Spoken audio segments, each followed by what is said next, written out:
All right, you're welcome back. It's Inauguration Eve. I would like to welcome you to our coverage. We're looking at 4 years of the administration and the next 4 years, looking at what the government should do, what we expect them to do to make life better for Nigerians. Now, before we went on break there, we're talking about security, and we had one of the Chibok parents, Mr. John Bassa.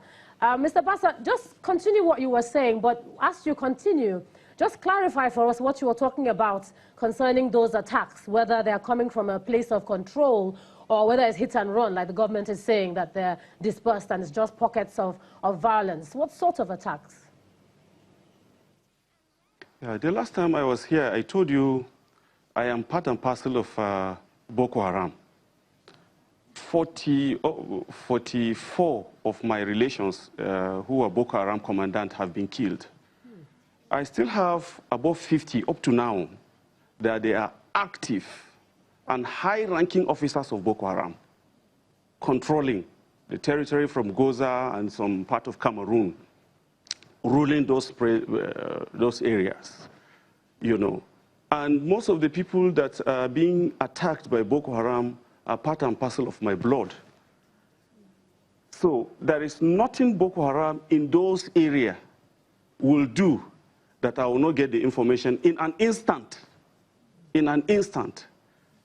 So are you saying, I'm sorry, are you saying, Mr. Bassa, because I want to take it back to Mr. Adesina, but before I take it back to him, I want to be absolutely sure of what you're saying.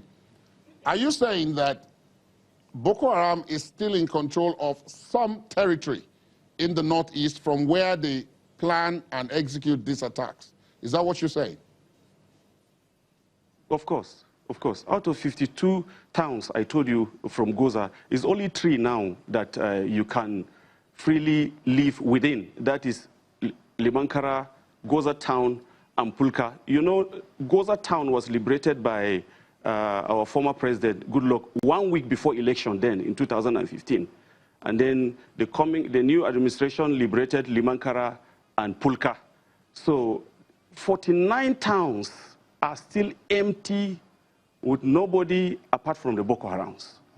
Sorry, Boko Harams. They are the one enjoying those areas, and you dare not go there. Okay. Mr. Adesina, I would like you to respond, because you're sitting there and being, you know, the representative of the government, whether you can just confirm what Mr. Bassa is saying. Thank you. I want to sympathize with him because he has been a first-hand sufferer of this evil called insurgency, and I sympathize with him and his family. He said he has lost about 44 members of his family who are Boko Haram commanders. But that in itself shows that the government is not taking the situation lying low. It means it is taking the battle to Boko Haram, and it is eliminating those who are behind it. But then, talking about infestation of a place and actually controlling a place, there are two different things. What we saw as of 2015 was that Boko Haram was sitting on the traditional stools of some emirs. The emirs had fled, and the Boko Haram members were the ones using the palace and controlling the places. Local government chairmen had fled. They were sitting in the offices. They were collecting taxes and tolls. And that is not the situation as of today. If they are prevalent in certain areas, it does not mean they are the law in that area.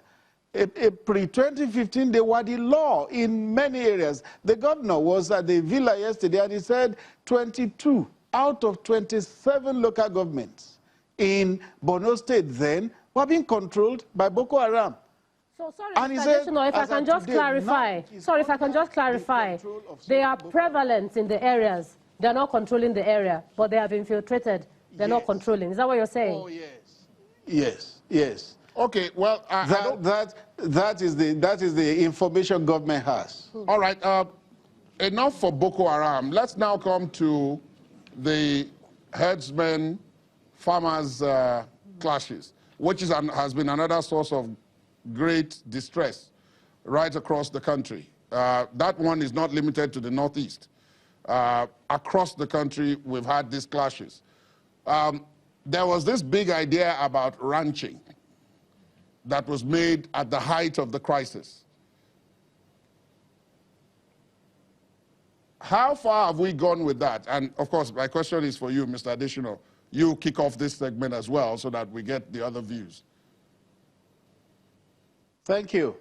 Well, I would like to say we need to distinguish between the real herdsmen and the farmers who clash once in a while, and the political herdsmen and the farmers. There is a lot of politics to it. The politics side of it is that every criminality in the country is conducted by Fulanis. That is the political side of it, which we know is not true. It is stigmatization, it is hatred, it is malice. That is political. But then the real farmers' husband clashes is being tackled by government. But you notice that each time government comes with a proposal towards resolving the matter, those who have politicized it for their own pernicious gains are the ones that first kick against anything. When you come up with ranching, they say no. You come up with colonies, they say no. They come up with rural settlements, they say no. You come up with this, they say no. Everything, they say no. And then you ask them, what is the way forward? They don't answer.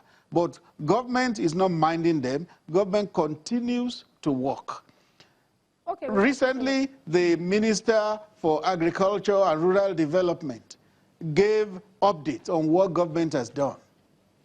The Federal Executive Council recently approved what they call, I think they call them rural settlements. They're like pilot projects where these herdsmen will settle, they will rear their cattle, they will have all that it takes to rear their cattle and do their business. It will come as pilot projects in about 10 states. And from there, we will move forward. Okay, Government Mr. Adesina, sorry if I can just interrupt you briefly. This is sorted out. Apologies to